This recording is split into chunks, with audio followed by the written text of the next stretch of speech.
maak al heel lang maak ik muziek. Vanaf mijn 15e denk ik speel ik in bandjes en zo.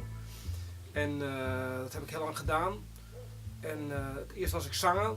En daarna ging ik ook andere dingen, instrumenten spelen, zoals drums en toetsen.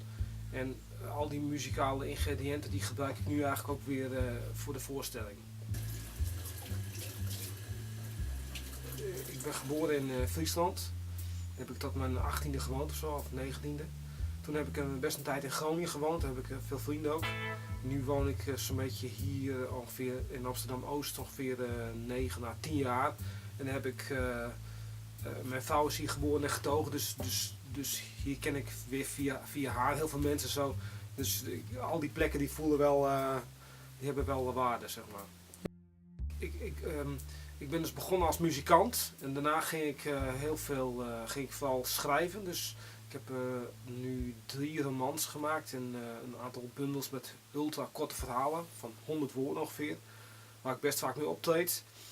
En nu ben ik dus bezig met mijn voorstelling Tongen, die op Oerol te zien is.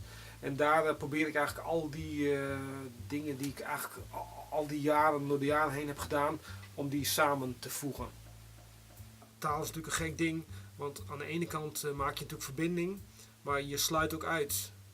Dus taal is een manier om verbinding te maken, maar het is ook een mechanisme om andere mensen uit te sluiten. Dus het werkt twee kanten op.